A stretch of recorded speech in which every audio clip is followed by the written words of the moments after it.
Ladies and gentlemen, to swear the oath of office of Treasurer of Illinois, please welcome Treasurer-elect Michael Frerichs, accompanied by Ella Frerichs. The oath will be administered by the Honorable Michael McCuskey.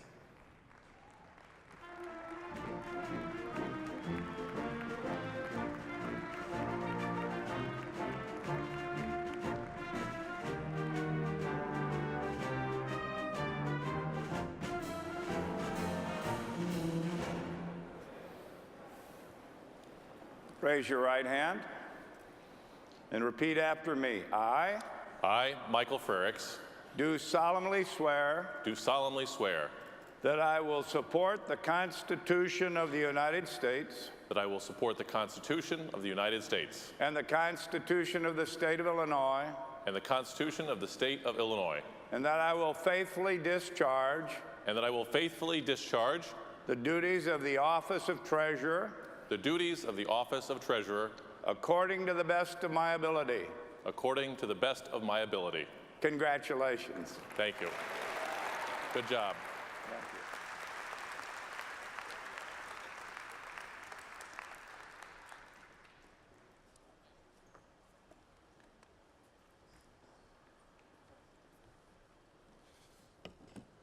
Good afternoon.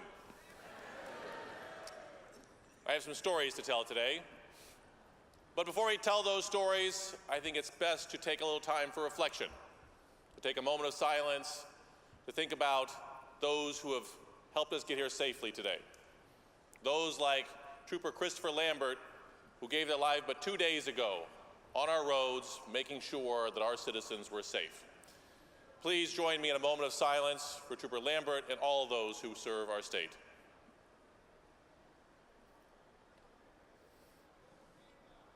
Thank you.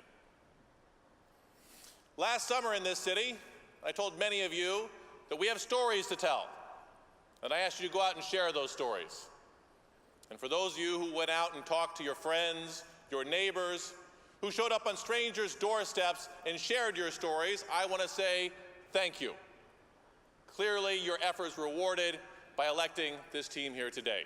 I appreciate it very much.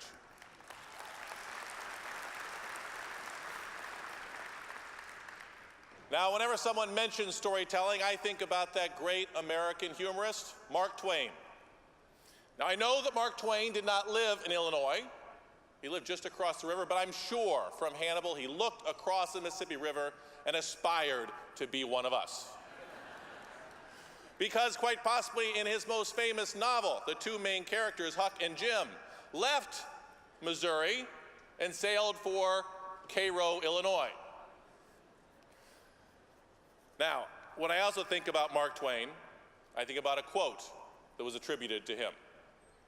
He once said, or was quoted as saying, "When I was a boy of 14, my father was so ignorant I could hardly stand to have the old man around. But when I got to be 21, I was astonished at how much he had learned in 7 years." Let this be a testament to the timeliness of human nature. The man over 100 years ago could have been speaking for me and my father.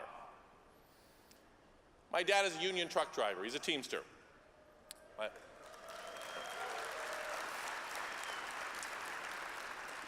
My mother was a secretary and a member of AFSCME. And I'll tell you, they didn't always agree with or understand my choices, but they always supported my decisions and taught me to help others. I would not be here today but for their love, support, and life lessons. And for that, I have to say thank you. Thank you, Mom and Dad. Now, I'm only a few years away from that time when my daughter reaches that age, when Mark Twain reached a conclusion about his father. My only hope is that it doesn't take me 7 years to attain wisdom in her eyes. My daughter serves to me as a reminder every day that the actions we take in these offices aren't for ourselves or even for our generation, but for future generations and to make them stronger. But I also need to thank my daughter for being such a great kid and the best thing that's happened to me in my life.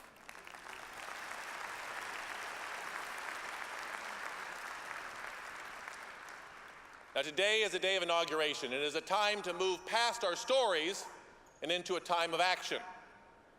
One of our greatest leaders and one of our best storytellers, a former resident of this capital city, once addressed a crowd in Pennsylvania. And he said, "The world will little note nor long remember what we say here, but it cannot forget what they did here." And for those of you who doubt this, I challenge any of you to remember what I said here 4 years ago. But I'm going to guess, because you told me some of you remember what my daughter did here 4 years ago. Now, at a time of inauguration, I want to spend a little time talking to you about what we've accomplished in the last 4 years and what my team is going to set out to accomplish in the next 4. And I say my team, I think of my employees as ghostwriters, because although my name is on the cover, they are responsible for all of the writing of the stories we have accomplished these last 4 years. And for that, I want to say a sincere thank you to my team in the Illinois State Treasurer's Office. I am a little biased, but I think they're the best team in Illinois. And I would just ask Governor Pritzker not to take too many of them away from me. At the Treasurer's Office, we started with people, because like in any good story, you need good characters. When I walked through the Treasurer's door, our team looked at the returns we had made before. We'd earned $49 million in the previous year in office. But we challenged our team to do better, to think differently, to embrace informed risk and reward.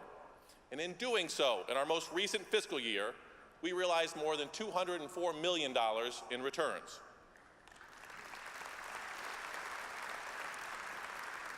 $49 million to $204 million, because we would not accept the status quo. We would not accept the tired storylines of the past. At the same time, we also looked at assets brokered by our MWVD firms. Those are firms owned by minorities, women, veterans, and persons with disabilities. On the surface, it seemed like a good story. $630 million in assets brokered by MWVD firms when I came into office. However, when we asked around and we listened to the stories of people who had never been asked to play a role in the Treasurer's Office before, we quickly realized that this story could be improved. At the conclusion of our most recent fiscal year, we increased assets brokered with MWVD firms to $35.3 billion.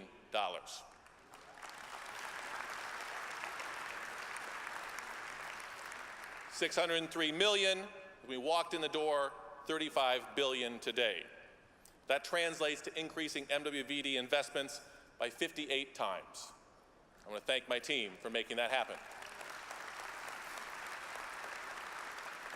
And we do this because everyone deserves a chance to succeed, not just those who historically have been near the center of power. We focused on people who have been mistreated by insurance companies and financial institutions. We used the power of the Treasurer's Office to crack down on these misdeeds, and with the help of the General Assembly, we now have more tools to punish those who knowingly transgress in the future. We focused on families who want to pursue college or trade school and knew that they would need help saving for those costs.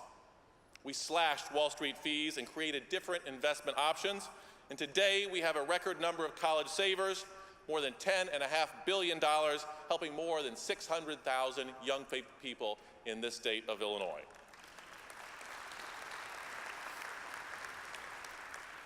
Today, the Treasurer's Office is strong.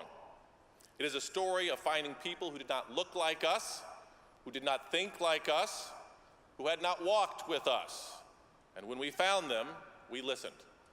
We identified common ground, and from there, we gathered the best ideas that would help people help themselves. The positive outcome, not the byline or headline credit, was a story we sought to tell. Now, of course, our story is not the only one. At every level of government, in Washington, D.C., and in state capitals, in small towns, the storylines have become less respectful, the imagery more violent, and the positions more hardened. In some places, polite discourse did not quietly give way to partisan shouting. It was shoved aside with venom.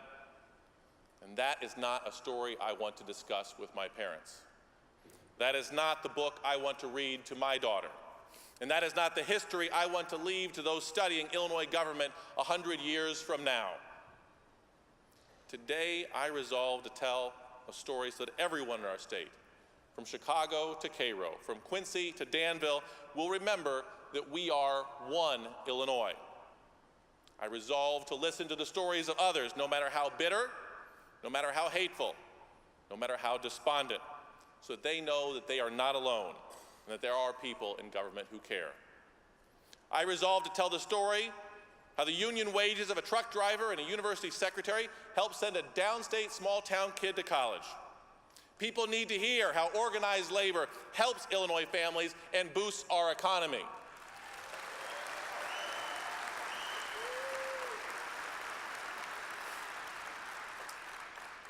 There are other stories. Yes, some have been started and need quite a bit of editing. That does not scare me. As in life, the stories of our state, the arc upon which we set to bring opportunity and success to everyone who wants to participate, does not proceed in a linear fashion. But I am eager, I am excited, I am ready to read the books that have yet to be written, to identify solutions to the most pressing challenges facing our state, facing our family, facing your parents, and facing our children. First, however, we must identify those among us who are also ready. Their resolve might be different from mine, but they must show they are prepared to move away from divisiveness.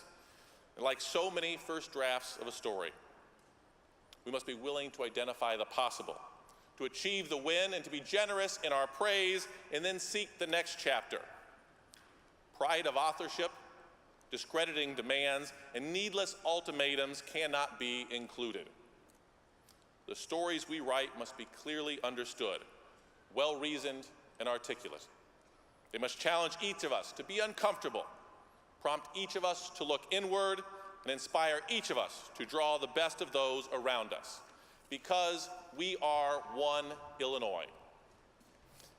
And together, we can help people learn the skills they need to start a career. We can help them to get an education without the crushing burden of debt. They'll be able to retire with dignity. We can improve our infrastructure, and we can fight against those who put greed above simple human dignity.